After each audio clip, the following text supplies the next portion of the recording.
Bonsoir à tous, bonsoir à toutes. Vous êtes sur New World Info et c'est l'heure de décryptage. Nous recevons Mamadou Diouf, éditorialiste.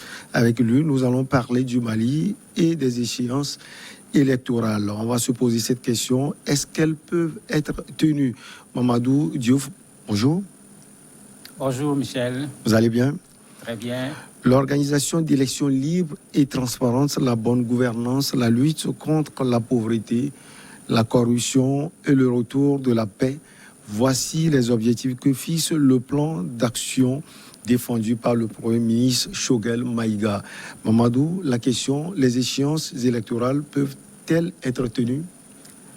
Elles peuvent être tenues puisque il y a une date qui a été fixée et à entendre l'actuel Premier ministre qui a été élu il n'y a pas longtemps, dans son discours devant le Conseil national de transition, il n'a pas remis la date, il n'a pas remis plutôt en cause la date des élections. N'oublions pas que l'Union africaine, la CEDEAO, tout le monde a dit après le second coup d'État, malgré le coup d'État, il faut qu'on reste dans les délais de la transition. Mais l'opinion politique malienne, les partis politiques, considèrent qu'on est en train de vouloir les piéger.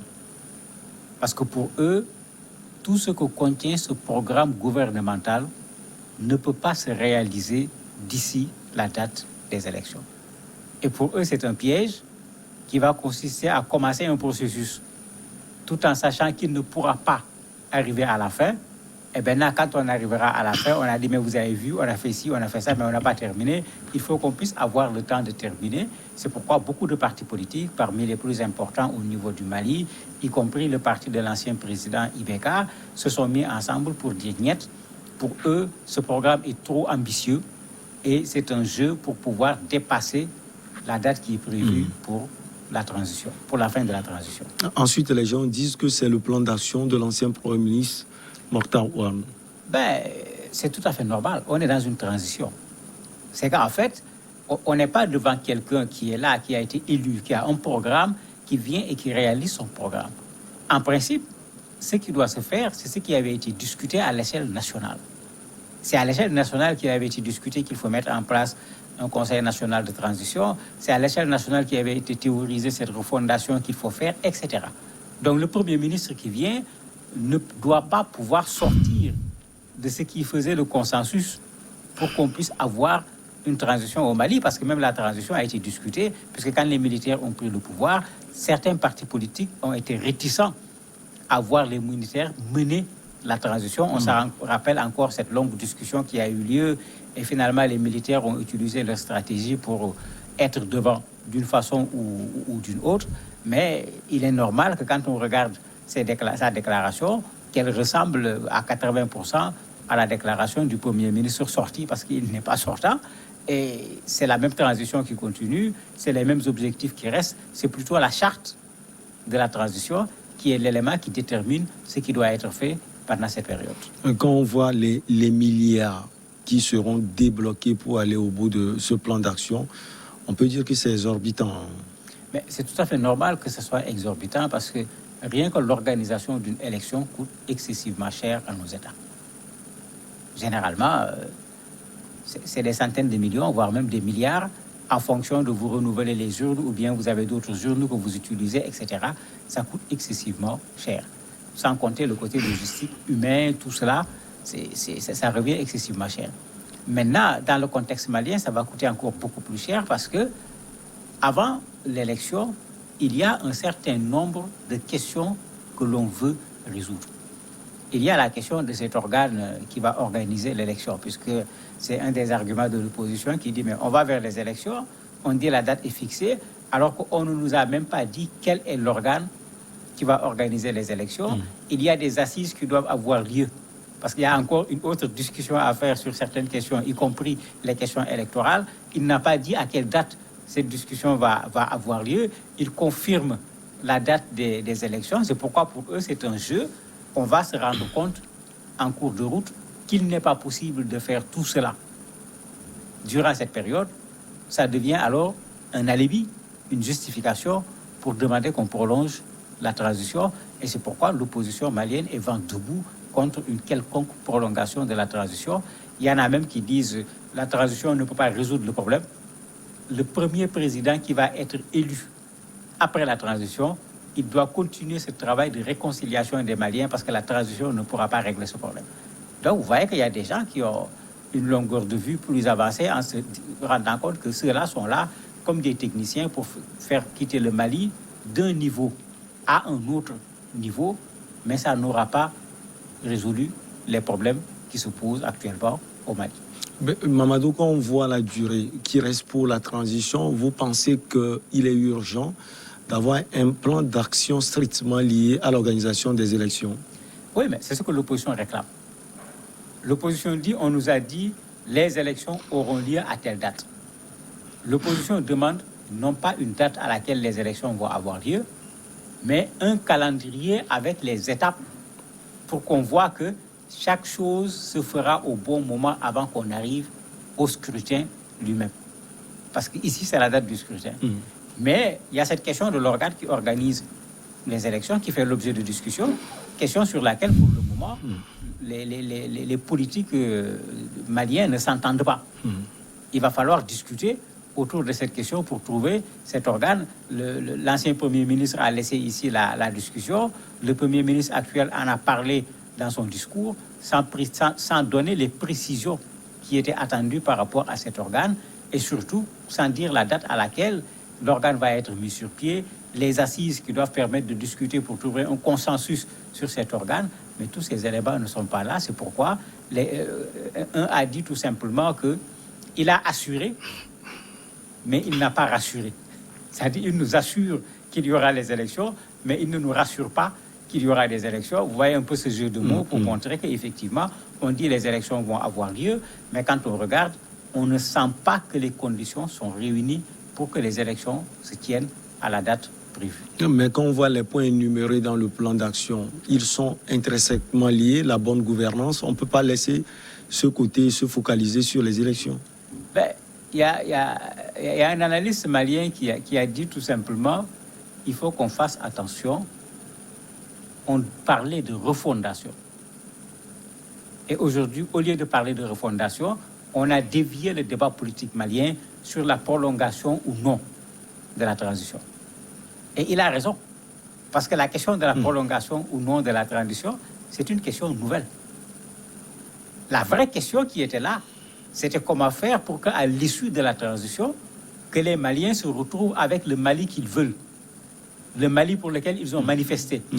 Le Mali pour lequel ils ont revendiqué la fin de la corruption, une démocratie véritable, etc. Mais ça, pour l'avoir, mais c'est des discussions. C'est des rencontres pour élaborer un certain nombre d'éléments qu'on va dire, mais voilà les nouvelles bases sur lesquelles ce Mali nouveau que nous voulons sera bâti. Mais vous imaginez tout cela à faire avant les élections, y compris le processus électoral lui-même, ce n'est pas évident. D'autres disent, c'est très simple, ils vont organiser les élections parce que ça sera des élections, mais ça ne sera pas les élections voulues, puisque quand on veut organiser des élections, on peut le faire. Maintenant, est-ce qu'on a organisé des élections qui respectent les normes, qui sont transparentes, qui sont libres?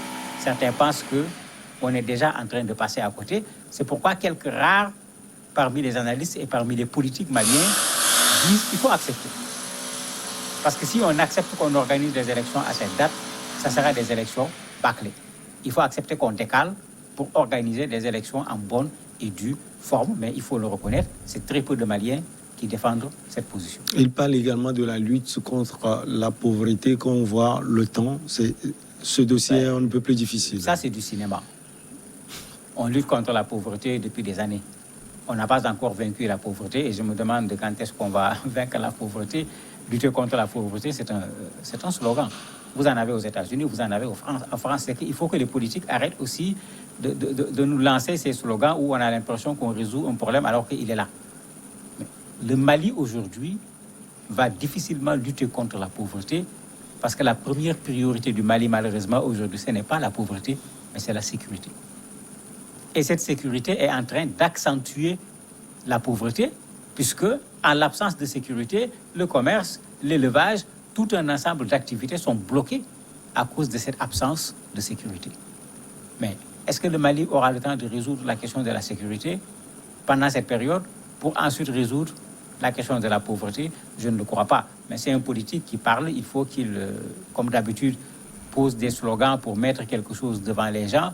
Ils vont certes faire quelque chose, mais ça sera très peu par rapport à l'attente des Maliens pour ce qui concerne cette question de la pauvreté. L'attente des Maliens, c'est surtout la paix, et le gouvernement de Choguel Maïga pense véritablement lutter pour cela. Oui, les intentions sont là et elles sont bonnes. Mais n'oublions pas que le Mali est dans une situation difficile avec une relation aujourd'hui avec la France qui est plutôt floue, alors que tout le monde connaît le rôle que la France a joué au niveau du Mali en ce qui concerne la sécurisation de certaines zones du territoire malien. Et la France a tendance à vouloir quitter ces 3 bases où il y avait des soldats français, il y avait du matériel français qui permettait au Mali de pouvoir mieux contrôler les va-et-vient de ces terroristes qui se trouvent dans cet espace du territoire malien. Le jour où tous ces Français partiront, est-ce qu'il y aura plus de sécurité ou le Mali va se trouver avec moins de sécurité? Mais on ne peut pas parler aux Maliens sans leur parler de sécurité parce qu'on n'a pas besoin de faire une enquête ou bien un sondage pour savoir qu'aujourd'hui, un des problèmes numéro 1 pour les Maliens, c'est bel et bien cette insécurité qui empêche les gens de pouvoir vaquer librement à leur occupation. Et c'est une course contre la montre. Oui, il y aura une course contre la montre et c'est là où se trouve maintenant le risque. Puisque, à la place d'un travail fait comme il se doit, parce que quand on parle de refondation, c'est un travail de fond qu'on veut faire en principe. À la place de ce travail de fond, si on se met à bâcler, mais il est clair qu'on organisera des élections, comme ça s'est fait dans beaucoup de pays. Mais, je l'ai dit et je le répète, l'organisation d'une élection n'est pas la seule façon de sortir d'une crise et l'organisation d'une élection tout court n'est pas nécessairement la sortie également d'une crise. Puisque quand les Maliens se plaignaient, ce n'était pas sur une question d'organisation d'élection. Ils parlaient plus de refondation que d'organisation d'élection. Si le président Ibeka avait accepté ce principe de la refondation, les Maliens n'allaient pas demander son départ, puisque ce n'est pas une élection en tant que telle qui intéressait les Maliens qui étaient sortis dans les rues. Et la diaspora également qui parle et qui demande au Premier ministre d'intégrer, si on peut le dire, la diaspora dans le processus électoral. Oui, c'est un manque au niveau de beaucoup de nos pays. Un pays comme le Mali a une diaspora quand même qui est considérable. Plein de Maliens se trouvent à l'étranger, mais c'est une diaspora également qui est une force sur le plan économique. Tout le monde le reconnaît dans ce pays, c'est une force sur le plan économique. On dit qu'elle contribue à hauteur de 1000 milliards. Mais il y a également une force en termes de compétences, en termes d'intellectuels, en termes de capacité, de gens qui peuvent apporter quelque chose à leur pays. Mais de façon générale, dans nos pays, on crée un ministère des Maliens de l'extérieur ou bien il y a une direction des Maliens de l'extérieur, mais souvent dans la réalité, le travail n'est pas fait pour créer les conditions permettant à ces Maliens qui sont à l'extérieur de participer au même titre que ceux qui sont à l'intérieur du territoire au développement du pays. Souvent, on veut leur dire amenez votre argent pour qu'on l'utilise pour le développement du pays, mais quand ils veulent eux-mêmes s'en mêler, on commence à trouver qu'ils sont trop regardants par rapport à ce qui se passe dans le pays. Et pour les élections, vous pensez que d'ici là, les élections auront lieu sur toute l'étendue du territoire malien? Dans les conditions actuelles, les élections n'auront pas lieu sur toute l'étendue du territoire malien, puisqu'on a déjà fait l'expérience de 2 élections dans des circonstances difficiles. Il ne faut pas qu'on oublie que M. Cissé Soumaïla a été capturé pendant la campagne électorale. Je ne parle pas du scrutin en tant que tel. C'est pendant la campagne électorale qu'il a été capturé. Mais celui-là, on est allé, on a continué les élections parce que le principe, c'était qu'il fallait faire les élections coûte que coûte, puisque s'il faut attendre qu'on ramène la sécurité pour faire les élections vont avoir lieu quand? L'argument était quand même pertinent, mais ça montre que quand on ira à ces élections, il risque d'y avoir des zones où il n'y aura pas campagne électorale, il risque d'y avoir des zones où il n'y aura pas élection, sans compter ces Maliens qui sont déplacés à l'intérieur du pays qui risquent de ne pas voter et les Maliens qui sont déplacés à l'extérieur également du Mali qui risquent de ne pas voter. C'est clair qu'on va vers des élections où il y aura des Maliens qui ne pourront pas, pour une raison ou une autre, participer à ce scrutin. Mamadou Diouf, merci. On va donc marquer la pause et on revient avec notre invité du jour.